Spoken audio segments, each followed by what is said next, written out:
Good morning बच्चों, आपका स्वागत है maths from roots by Rajni Kaushik classes में। This video will help you score full marks in class 10th board exams. बच्चों, हम टाइप 1 से लेकर टाइप 4 तक के क्वेश्चंस को पिछली वीडियो में कवर कर चुके हैं और अब हम टाइप 5 के क्वेश्चन को कंप्लीट करेंगे। ये इंपॉर्टेंट क्वेश्चन है, एग्जाम में आया हुआ क्वेश्चन है। चलिए स्टार्ट करते हैं इसका सोल्यूशन। बेटे क्वेश्चन है आपका, prove that 7 into 11 into 13 plus 13 is a composite number. ये नंबर आपको गिवन है, आपको प्रूव करना है कि ये नंबर आपका कॉम्पोजिट नंबर है। किस तरीके से प्रूव करेंगे? सबसे पहले हम लिखेंगे सॉल्यूशन। स्टार्ट करने के लिए जो नंबर दिया हुआ है उसे हम एज इट इज लिखेंगे 7 इंटू 11 इंटू 13 प्लस 13। पूरे नंबर में जो कॉमन है उसे बाहर निकालेंगे, तो 13 यहाँ पर कॉमन है, तो 13 को हमने बाहर निकाल लिया। बाहर निकालने के बाद यहाँ से 7 इंटू 11, 13 बाहर जा चुका है, तो इसलिए यहाँ पर अब कुछ नहीं लिखेंगे। अगर आप चाहे तो 1 लिख सकते हैं, प्लस यहाँ से 13 बाहर है तो यहाँ पर हमें 1 लिखना पड़ेगा। 13 के जाने के बाद यहाँ पर हम खाली नहीं छोड़ सकते हैं, तो इसलिए हमने यहाँ पर 1 लिखेंगे। 13 फिर 7 की मल्टीप्लाई 11 से करेंगे, 77 1 जा 77 प्लस 1, दोनों को ऐड करेंगे, 77 प्लस 1 हो जाएगा आपका 78। बेटे जब दो नंबर्स के बीच में, जैसे यहाँ पर 13 और इस ब्रैकेट के बीच में कोई भी साइन नहीं है, तो आपको यहाँ पर साइन लेना है मल्टीप्लाई का। इसके बाद जो नंबर मिला है हमें 78, क्योंकि 13 तो प्राइम नंबर है, ये फर्दर सॉल्व नहीं होगा, 13 से 13 के ही टेबल में आता है, इसलिए सॉल्व नहीं होगा। 78 के हम प्राइम फैक्टर्स कर लेते हैं। 78 को हमने लिखा, प्राइम फैक्टर करें तो 2 3 जा 6 एंड 2 9 जा 18। अब ये 3 से 3 1 जा 3, 3 3 जा 9 एंड अगेन 13 से 13 1 जा 30।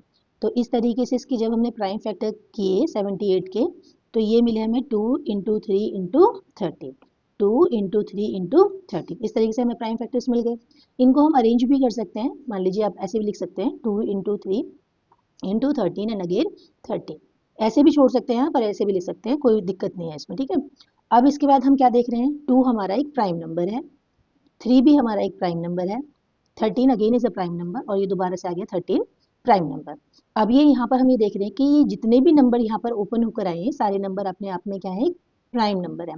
तो ये जो पूरा है, ये पूरा जो कलेक्शन है, मल्टीप्लाई, मल्टीप्लाई का मतलब प्रोडक्ट, तो ये क्या है, प्रोडक्ट ऑफ प्राइम्स, अलग अलग प्राइम नंबर आए हैं उनकी प्रोडक्ट हुई है और ये नंबर हमारा पूरा तैयार हुआ है। बेटे इसमें आप प्रॉपर मल्टीप्लाई करने की आपको नीड नहीं है, आपको यही दिखाना था कॉम्पोजिट नंबर में। जो इसका कॉन्सेप्ट है वो यही है। कॉम्पोजिट नंबर क्या होते हैं, जो नंबर्स हम प्राइम नंबर्स के फैक्टर्स में लिख सकते हैं, ठीक है, उनको बोलते हैं कॉम्पोजिट नंबर। मतलब ये सारे नंबर्स क्या है, प्राइम नंबर, क्या हो रहा है, इनका प्रोडक्ट, तो क्या बन रहा है, कॉम्पोजिट नंबर, ठीक है। तो हम क्या लिखेंगे, this is the product of prime numbers. ये जो हमारे सामने ओपन होकर आया है, ये क्या है, हमारा प्रोडक्ट ऑफ प्राइम नंबर्स है। Therefore the given number is composite number, ठीक है। इसलिए जो नंबर हमारे पास आया है, जो हमें दिया हुआ है, वो नंबर हमारा कॉम्पोजिट नंबर है। फिर से एक बार देखेंगे, नंबर है आपका 7 इंटू 11 इंटू 13 प्लस 13, आपको कंपोजिट प्रूव करना है। कंपोजिट प्रूव करने के लिए जो कॉमन नंबर है उसको हमने बाहर लिया, जो नंबर अंदर है उनको हमने सॉल्व कर लिया। सॉल्व करने के बाद में इसको हमने बिल्कुल फैक्टराइज किया, प्राइम फैक्टर्स में लिखा।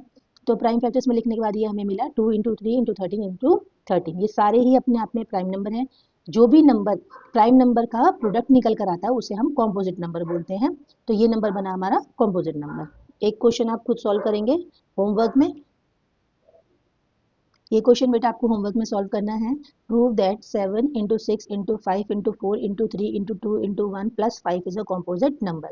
सेम इसी तरीके से आप सॉल्व करेंगे। कॉम्पोजिट नंबर दिखाने के लिए हमारा पूरा फोकस ये रहेगा कि इसको जब हम पूरा फर्दर सॉल्व कर लेंगे तो सारे के सारे हमारे प्राइम नंबर आने चाहिए। प्राइम नंबर्स आते हैं तो हम लास्ट में लिखेंगे this is the product of prime number, therefore the given number is composite number. थोड़ा सा मैं सॉल्व करके बताती हूँ आपको हिंट में कैसे लिखना है आपको। सबसे पहले आप क्या काम करेंगे, इसमें से 5 कॉमन है, तो 5 को आप कॉमन निकालेंगे, ब्रैकेट बनाएंगे। जो नंबर अंदर आने वाले हैं वो है 7 इंटू 6, 5 बाहर आ चुका है, into 4 into 3 into 2 into 1 plus 5 बाहर है तो यहाँ पर हम खाली नहीं छोड़ेंगे, 1 लिख दिया हमने। अब यहाँ से लेकर यहाँ तक के नंबर्स को हम मल्टीप्लाई करेंगे, फिर उसमें 1 को हम ऐड करेंगे। ऐड करने के बाद जो भी नंबर हमें मिलेगा वो नंबर उसको हम प्राइम फैक्टर्स में कन्वर्ट करेंगे। अगर मान लीजिए वो प्राइम फैक्टर्स में कन्वर्ट नहीं होता तो 5 इंटू जो भी वो नंबर आएगा उसके बाद हम लिखेंगे this is the product of prime number, therefore the given number is a composite number. बच्चों इस क्वेश्चन को आप खुद से सॉल्व करके देखेंगे। कोई दिक्कत परेशानी अगर आपको आती है क्वेश्चन को सॉल्व करने में तो आप मुझे कमेंट करेंगे। चलिए अब नेक्स्ट क्वेश्चन सॉल्व करते हैं। बेटे नेक्स्ट क्वेश्चन है आपका टाइप 6 का, इंपॉर्टेंट क्वेश्चन है, बोर्ड में आया हुआ क्वेश्चन है। हर बार ये बोर्ड में पूछा जाता है क्वेश्चन, कभी यहाँ पर √2 लिखा होता है, कभी यहाँ पर √3 लिखा होता है। तो आप एक क्वेश्चन को बहुत अच्छे से प्रैक्टिस कर लेंगे तो आप इस टाइप की किसी भी क्वेश्चन को बोर्ड में आसानी से सॉल्व कर लेंगे।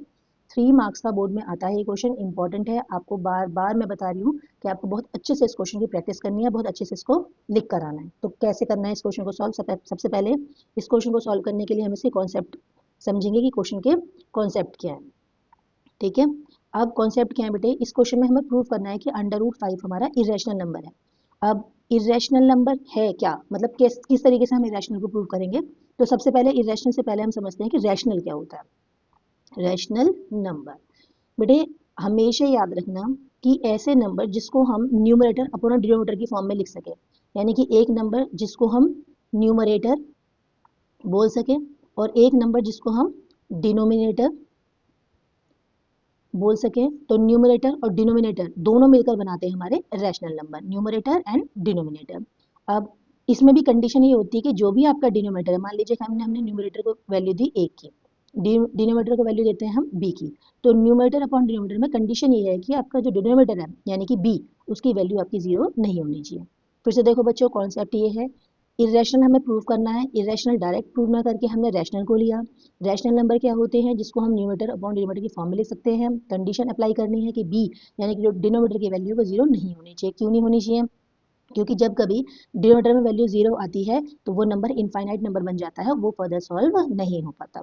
इसके बाद दूसरा कॉन्सेप्ट इसमें आता है कि HCF ऑफ 1, मान लीजिए कोई दो नंबर है, ये a और b है, हमने लिया कि HCF of a comma b जो है हमारा वो 1 है। अब HCF a और b इसका 1 होने का मतलब क्या है? 1 होने का मतलब है इस तरीके से, जैसे आपका लिखा है 3 और 7, आपका लिखा है 5 और 9, आपका लिखा है 7 और 11, आपका लिखा है 8 और 9। अब आप इन सभी नंबर्स को देखो, 3 और 7, जब हम इनको सॉल्व करेंगे तो फर्दर सॉल्व नहीं कर पाएंगे क्योंकि हमारे पास कोई ऐसा टेबल ही नहीं है जिस टेबल में 3 और 7 दोनों आते हो। ऐसे यहाँ पर भी कोई टेबल नहीं है जिसमें 5 और 9 आते हो। ऐसे यहाँ पर भी कोई टेबल नहीं है जहाँ 7 और 11 आते हो, एंड सिमिलरली यहाँ पर भी ऐसा ही है। तो इसका मतलब हम यहाँ क्या बोल सकते हैं इन सभी क्वेश्चंस में कि HCF ऑफ किस किस का 3 और 7 का क्या है? 1 है। ऐसे यहाँ पर HCF ऑफ 5 और 9 का क्या है? 1 है।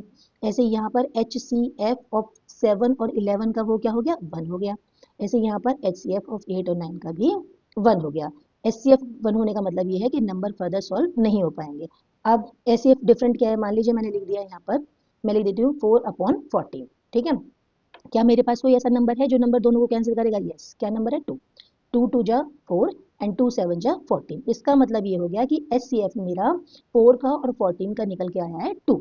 इसका मतलब इन दोनों का एक कॉमन मल्टीपल है और वो कॉमन मल्टीपल आपका 2 है, वो आपका HCF है।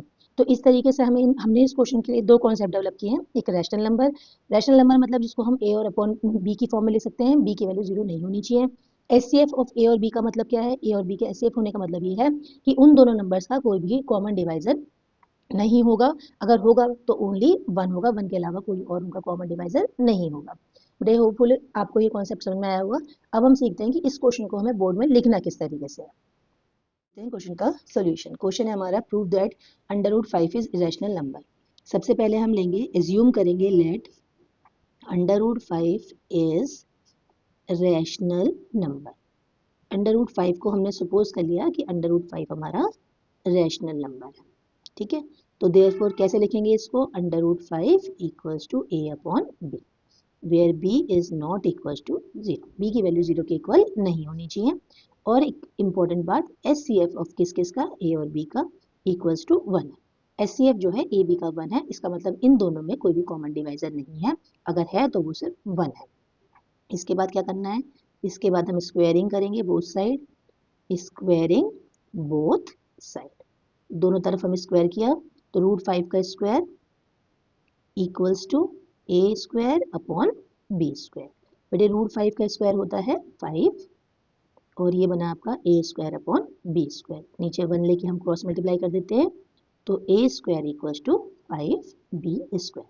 अब इसका मतलब ये हो गया 5 को डिवाइड में ले आते हैं, B square equals to divide में 5 आएगा ए स्क्वायर के नीचे तो ये ए स्क्वायर अपॉन 5।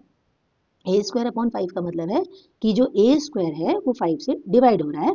इसका मतलब ये हो गया कि 5 is divisor of A square. जब 5 ए स्क्वायर का डिवाइजर है तो 5 is divisor of A also. जब वो ए स्क्वायर को डिवाइड कर रहा है तो वो ए को भी डिवाइड करेगा। ठीक है, तो देयरफॉर डिवाइड करने का मतलब है कि 5 ए को डिवाइड कर रहा है तो यहाँ पर किसी नंबर पे डिवाइड कर रहा होगा, वो नंबर हमने सपोज किया ए, तो वो क्या आया होगा, ए ही आया होगा और रिमाइंडर 0 बचा होगा। इसका मतलब ए की वैल्यू कितनी आई हमारी 5 है, इस तरीके से। ठीक है, अब यहाँ पर हम चाहें तो एक कॉन्सेप्ट भी बना सकते हैं। मान लीजिए यहाँ पर मैं इसमें आपको समझाती हूँ। जैसे मान ली लिखा हमने कि 2 जो है वो डिवाइजर है आपका, सपोज दैट 8 का डिवाइजर हम लेते हैं कि 2 8 का डिवाइजर है। तो 2 को जब हम 8 से डिवाइड करते हैं तो 2 4 8 आएगा, पूरा पूरा चला गया, यहाँ पर 8 आया और यहाँ पर कोई भी रिमाइंडर नहीं आया। तो 8 को हम कैसे लिख पा रहे हैं, 8 को हम लिख पा रहे हैं 2 इंटू 4 यानी 2 4 8।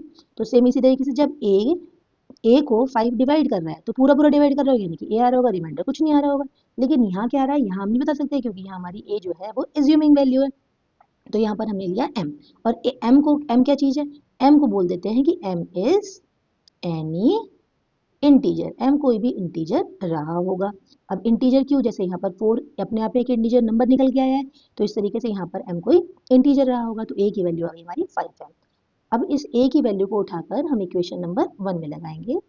तो फ्रॉम इक्वेशन नंबर 1 में जब हम इस वैल्यू को पुट करेंगे तो बी स्क्वायर इक्वल्स टू ए की जगह जाएगा 5m होल स्क्वायर, बिकॉज यहाँ पे स्क्वायर है तो इसका भी स्क्वायर आएगा अपॉन 5। ये बनेगा आपका 25m स्क्वायर अपॉन 5। कैंसिल करेंगे तो 5 5 सा 25, तो देयरफॉर बी स्क्वायर की वैल्यू आई आपकी 5m स्क्वायर। ठीक है बेटे, 5 को फिर से हम डिवाइड में ले जाते हैं यहाँ से, तो m स्क्वायर इक्वल्स टू क्या बना हमारा बी स्क्वायर अपॉन 5। जैसे हमने पहले कहा था कि 5 is divisor of A square, तो 5 is divisor of A also, same वही चीज़ हमारे पास दोबारा वापस लौट कर आई है। तो अब यहाँ पर हम क्या लिखेंगे, इसको यहाँ पर हम इसे चेंज करेंगे और क्या लिखेंगे, सेम ऐसे ही लिखना है हमको। यहाँ लिखेंगे 5 is divisor of B square, 5 is divisor of B square, therefore 5 is divisor of B also. 5 तो बी का भी डिवाइजर हो गया, लेकिन हमने तो पहले ही बोला था कि इन दोनों को डिवाइड करने वाला 1 होगा। तो अब इसका मतलब 5 बी को भी डिवाइड कर रहा है, 5 ए को भी डिवाइड कर रहा है, चाहे तो आप इसे नाम भी दे सकते हैं equation A, equation B. Therefore from equation A and equation B, यहाँ से क्या हो जाएगा, 5 इज डिवाइजर ऑफ किस किस का, ए एंड बी। 5 ए और बी दोनों का डिवाइजर है, दोनों का डिवाइजर इसका मतलब HCF ऑफ किस किस का, ए और बी का कितना हो गया 5। बट हमने एज्यूम किया था, बट वी एज्यूम, क्या एज्यूम करके आए थे हम कि ए और बी जो है इनका HCF 1 है, but we assume HCF of A comma B equals to 1। This is wrong, हमारा माना हुआ गलत है, दिस इज रॉन्ग। हेंस क्या क्या स्टार्टिंग में क्या लिया था, √5 is rational number, hence √5 is not rational number. ये √5 रैशनल नंबर है ही नहीं, वो हमने गलत ले लिया। √5 is not rational number, therefore under √5 is irrational number. इस तरीके से आप इस पूरे क्वेश्चन को सॉल्व करेंगे और एग्जाम में 3 मार्क्स का क्वेश्चन है, बार बार आप उसको प्रैक्टिस करेंगे तो आपको समझ में आएगा कि क्वेश्चन को एग्जाम में लिखना किस तरीके से। क्वेश्चन को बोर्ड में चेंज कर देते हैं, कभी कभी यहाँ √3 लिख देते हैं, √7 लिख देते हैं, कुछ भी लिख देते हैं, तो लेकिन क्वेश्चन का जो फॉर्मेट है वो बिल्कुल ऐसे ही जाएगा। कहीं पर भी बेटे आपको डाउट है तो आप मुझे कमेंट कर सकते हैं, I will reply on your comment. Thank you बेटा।